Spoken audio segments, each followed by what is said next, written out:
If you're considering traveling to Tanzania soon or you're planning a trip there, this video is for you. My name is Monique and I've traveled to 30 countries in the last 10 years. I've been to Tanzania 4 separate times. So I'm just sharing my experiences with you guys. I'm sharing tips with you, and I'm just sharing ways of how you can travel the world just like I've been able to. Compared to traveling from the US to other countries, in Africa, Tanzania is one of the easier ones in my opinion.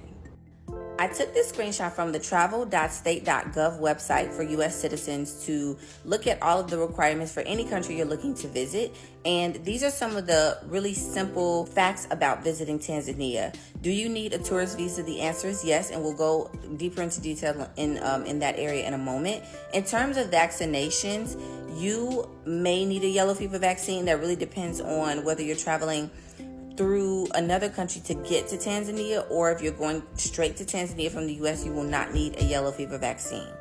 My personal opinion is that you should get the yellow fever vaccine regardless, because if you're traveling to Tanzania for safari, like if you're going to Serengeti or Ngorongoro, or if you're doing anything that is in the African bush, then having your yellow fever vaccine is just a precaution, and it will protect you because they have yellow fever breakouts all the time in East Africa. My advice is just to look into how much the yellow fever vaccine costs. If you can afford it, get it. This is also kind of important too, how many blank pages they require. They only require 1 page, but that's important to always look at whenever you're traveling to a country, because sometimes they do require you to have 2 full pages available, because if you're getting a visa, the visa may take up 1 whole page and they want you to have another page for your stamps. So always look at that when you're traveling to new countries, because you just never know. It's just something to look at. You start seeing those pages getting full, just keep that in mind.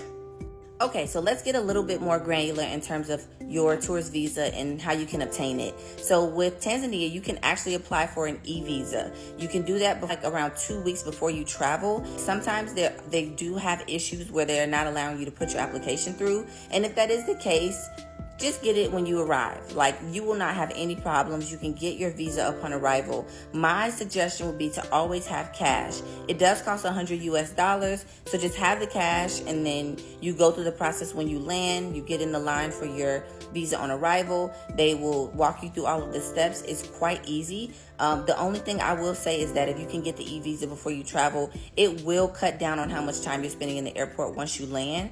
But if you cannot get the visa due to whatever reason, because I have heard from other people that the website is down or it's not allowing their application to go through. So if that happens, don't worry about it. When you land, you'll be able to get your visa then. One thing to also keep in mind when you're traveling to places on the other side of the world is that weather is not the same, like it's not aligned with the weather here in the US. It's actually opposite. So when it's our winter, it's their summer. So the best time to visit Tanzania is during the winter time in the US. So November, December, January. That is the best weather. Okay, December, I always go in December. I did go one time last year in 2023 in July, and it was warm in Zanzibar, like early 80s. But if you go in December, you are guaranteed 90-degree weather every day with no rain. When I went in July, it was kind of rainy as well. So just please always make sure that you check the weather before you plan your trip. If you guys have any other questions about Tanzania, please let me know. I will be happy to answer or do the research and be able to assist in any way that I can. Happy travels, and I'll see y'all in my next video. Bye.